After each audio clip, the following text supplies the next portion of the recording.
सुधा समाधान।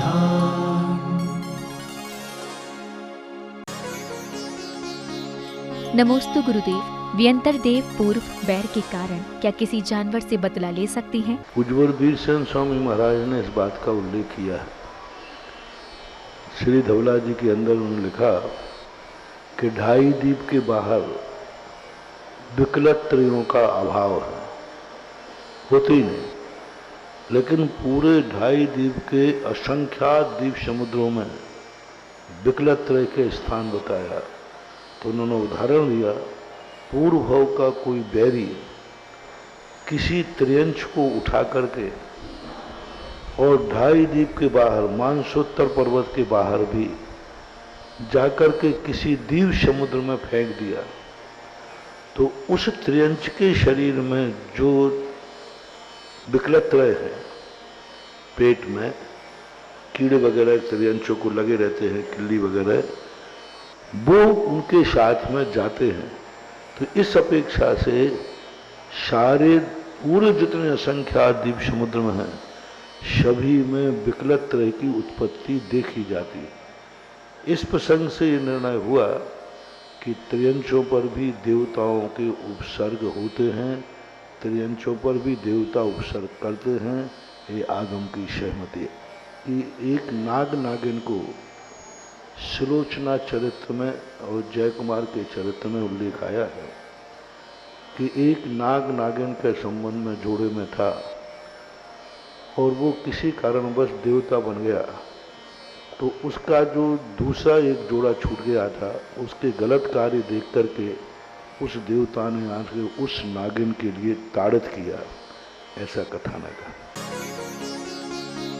नमोस्तु गुरुदेव। यदि कोई देव शक्तिशाली और अविज्ञानी है तो वो सारे कत्ल खाने और मांस निर्यात पर विराम क्यों नहीं लगा सकते?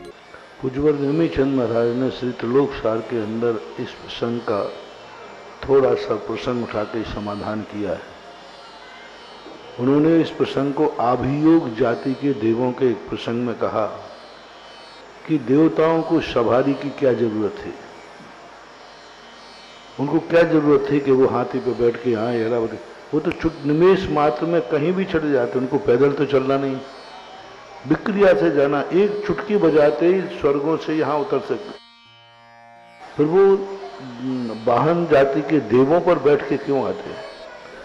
तो पूज्यवर ने वहाँ लिखा कि उन आभियोग जातियों के देवों ने जो कर्म किए हैं, उन कर्म की जो फल है वो इसी माध्यम से उनका फल का फल मिलेगा, क्योंकि उन्होंने जो तिरस्कार किया है, दूसरों का अपमान किया है, तो वो कर्म का उदय जब ही आएगा जब दूसरा देव वाहन बन जाओ और उस पर बैठेगा, तो उसका अपमान होगा, उसको अंदर अंदर फीलिंग होगी कि आज मैं भी देव हूँ, ये भी देव है, मैं हाथी बन रहा हूँ, ये मेरे ऊपर बैठ रहे हैं, किस पाप का फल है?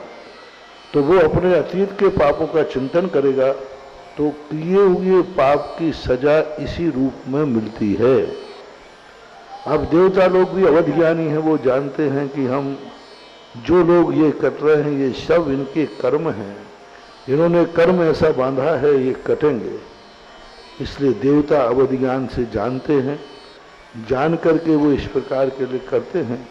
कई बार बचाते भी उनको भाव आता है, बाकी तो उनके सब जानते, तीनों काल की बातें उनको सब दिख जाती हैं। जैसे मैं आपसे पूछता हूँ, कोई व्यक्ति डाकू है, आपको मालूम है इसने बहुत अत्याचार किए, बहुत मर्डर किए, बहुत पाप किए, उसको कोई मार रहा है पुलिस वाला, तो आपको कैसा लगे? बचाओगे कि अच्छा लगेगा?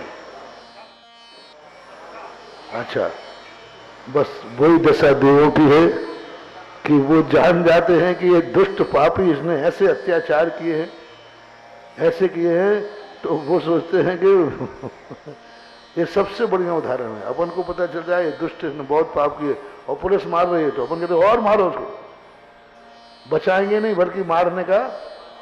तो बस देवता अपने अवध ज्ञान से जान करके उसकी दुष्टता को देख करके फिर उनके मन में दया भाव नहीं आता, अरे तो दुष्ट इसने कैसे करे, अच्छा पिट रहा है, पिटने दो, ऐसा भाव उनके मन में आता है।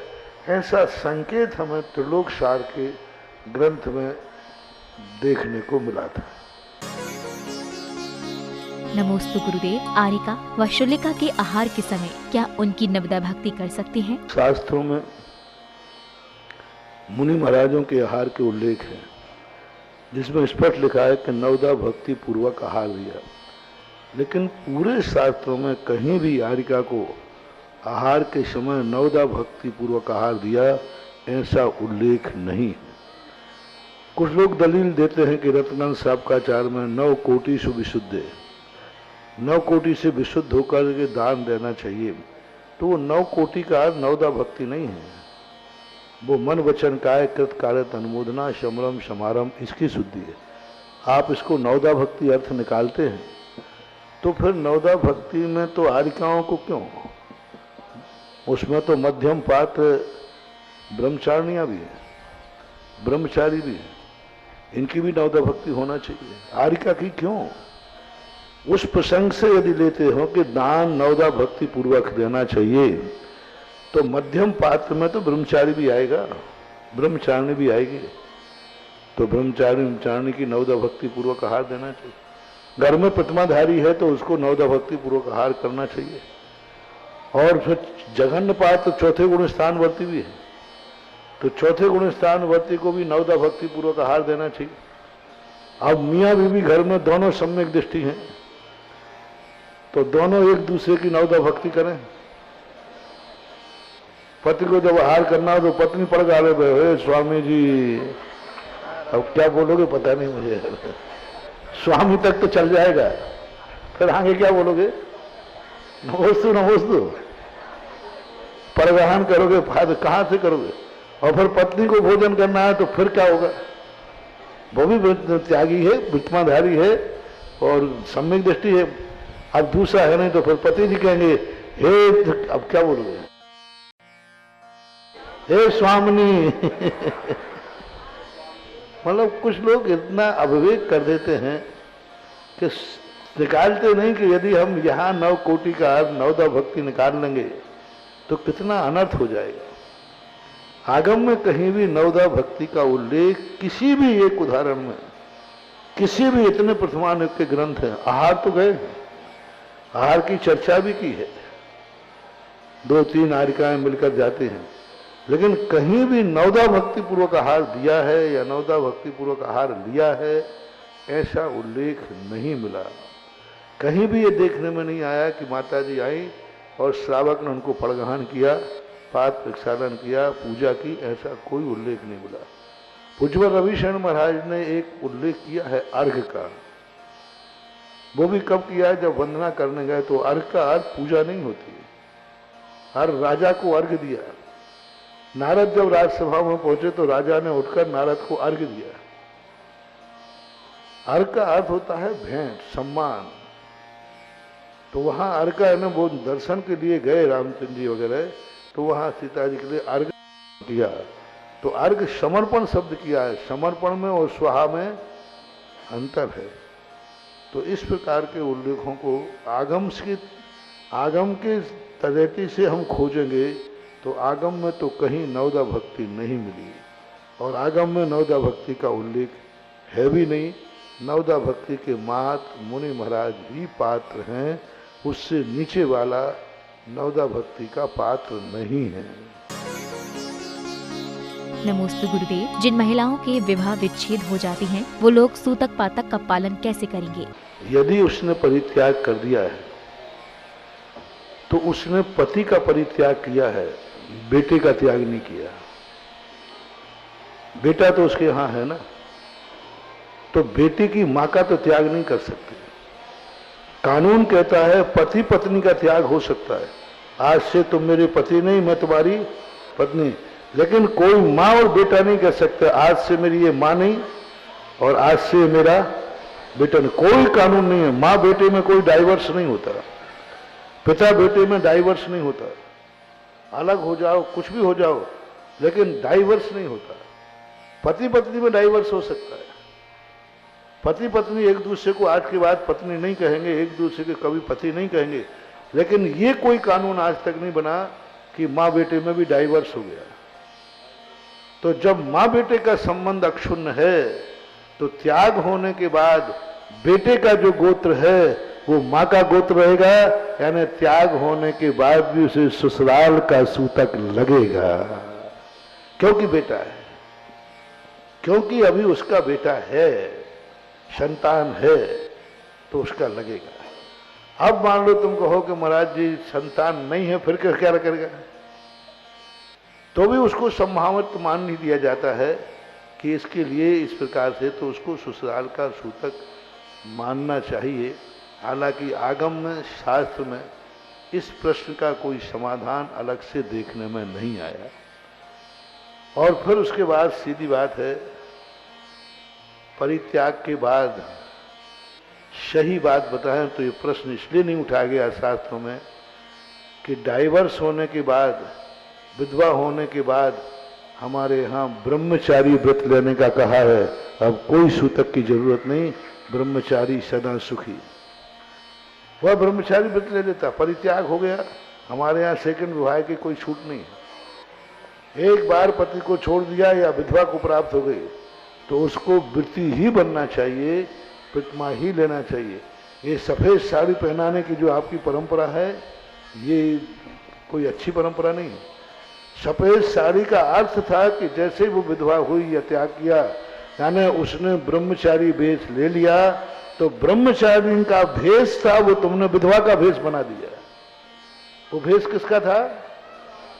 ब्रह्मचारी व्रत का भेष था वो, कि अब इसने ब्रह्मचारी व्रत ले लिया क्योंकि विधवा हो गई, इसने ब्रह्मचारी व्रत ले लिया क्योंकि इसने पति का त्याग कर दिया। तो वो जो सफेद साड़ी पहनी वो विधवा का प्रतीक नहीं है, वो ब्रह्मचारिणी त्यागी वृत्ति का भेष है। यानी हर विधवा के लिए, हर परित्यक्ता के लिए वृत्ति या ब्रह्मचारी व्रत लेना अनिवार्य है, ये संकेत थे। इसलिए इस संबंध में शास्त्रों में उल्लेख नहीं मिलता है, ऐसा होना चाहिए। जब इस प्रकार की स्थिति हो जाए तो उसको वृत्ति या ब्रह्मचारी व्रत लेकर के अपना शेष जीवन व्यतीत करना चाहिए। यानी सफेद साड़ी विधवा का प्रतीक नहीं है, सफेद साड़ी संयम का प्रतीक है, ये मानना चाहिए। नमोस्तु गुरुदेव, हर श्रृंगार के फूल का प्रयोग क्या मंदिर में कर सकते हैं? हार श्रृंगार के फूल के संबंध में बहुत बार डिस्कशन हुआ, फिर मैंने इसको प्रैक्टिकल देखा सवाई माधोपुर के अंदर। गर्मी का समय था, थोड़ा सा फूल गिर रहे थे वहाँ पर। मैं छत के ऊपर वहाँ गया, गर्मी हो या सर्दी हो, कोई टाइम था, तो माली फूल उठा रहा है। मैंने क्यों उठा रहा है? बोले महाराज इसकी केसर बनाते। तो मैंने कैसे बनाते? तो उसने जो बताया कि ये हार श्रृंगार कहलाता है। हार श्रृंगार का फूल उपयोग में नहीं लिया जाता, फूल के पीछे एक डंठल होता है लाल, उस डंठल का प्रयोग होता है। जैसे ये सूख जाएगा, पाखुड़ियाँ और जहाँ पराग, जहाँ जीव रहते हैं उसको तो वो निकाल देते हैं, माँ पीछे का जो डंठल है उसको इकट्ठा करते हैं। उस डंठल की केसर बनती है, ना कि फूल की केसर बनती है, क्योंकि फूल तो सफेद होता है और डंठल लाल। तो वो डंठल वो निकाल रहा था, फूल को अलग कर रहा था और डंठलों को इकट्ठा कर रहा था। तो इस स्थिति से लेकर के वह हमेशा, और हमेशा ध्यान रखना, वो फूल गीला काम नहीं आता, गीले फूल की शिकड़ वो नहीं बनती, वो सूखने के बाद ही बनता है, सूखने बाद ही उसका रंग आता है। जैसे लौंग होती है, तो लौंग फूल जैसा होकर के भी जब वो सूख जाती है तब लौंग काम में आती है। जब वो हरी रहती है तो वो लौंग नहीं, वो कड़वी होती है। स्वाद लौंग का कब आता है? जब वो सूख जाती है। तो हार श्रृंगार के फूल के दो कारण, एक तो डंठल काम आता है, दूसरा सूखने के बाद काम आता है। वो गीले में, सचित्र रूप से उसका प्रयोग मंदिरों में नहीं करते हैं, इसलिए इसमें कोई बाधा नहीं है। फिर भी शास्त्रों में हार श्रृंगार के फूल का कोई उपयोग पूजा में लेने को नहीं कहा गया। हमारे यहाँ चंदन का उपयोग है, केसर का भी नहीं। पहले मंदिरों में चंदन होता था, मूठा होता था, घिसते थे। आज सब उल्टा हो रहा है। चंदन ओम ह्रीम संसार ताप विनाशनाय चंदनम निरुपामति स्वाहा। तो चंदन शीतल होता है इसलिए चढ़ाया जाता था। अब चंदन के स्थान पर केसर चढ़ाते, केसर तो गर्म होती है।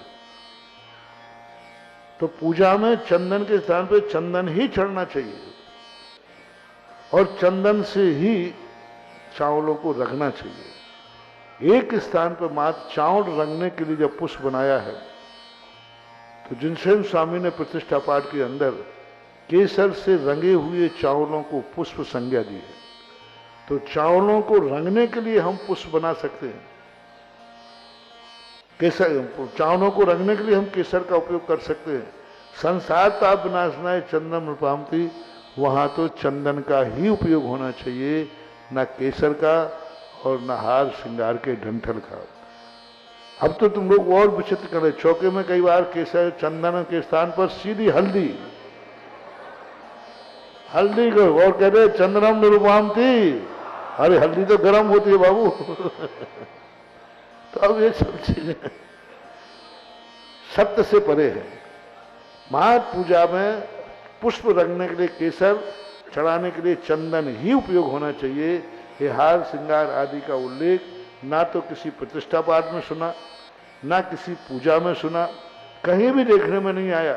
ये अभी अभी कुछ 10-20 सालों 25 सालों से हार श्रृंगारों के फूलों की परंपरा चली है। कुछ वर्ष पहले हार श्रृंगार चलते ही नहीं थे, अभी 20 मुश्किल से 10-15-20 सालों से। उसके पहले हार श्रृंगार ललितपुर में वाले बता दो, पुराने में आज से 25 साल पहले किस मंदिर में हार श्रृंगार था? पर मुठा था, चंदन का घिसते थे। तो ये सुविधापूर्वक है, उसको क्या ज्यादा घिसना नहीं पड़ता है, थोड़ा यूं किया और आ जाता है। तो ये गलत है। आजकल चंदन का पेस्ट आने लगा। जो पहले घिसते थे ना चंदन का इतना बारीक कि पानी डाल दो तो घिसने के बराबर ही हो जाता है। जैसे आप घिस करके लेते थे, लेकिन घिसने का मजा एक अलग ही है। घिसने का जो विद्युतीकरण होता है, घिसने के बाद जो चंदन में ताकत आती है, एक पीपली होती है, पीपली, और एक अष्टप्रहरी पीपल होता है। तो पीपल अष्ट सामान पीपल खाना, उसी पीपल को 8 पहर तक कूटा गया। तो उसमें इतनी एनर्जी आ जाती है, इतनी एनर्जी कि 100 पीपल खा लो तो उतनी गर्मी नहीं चढ़े।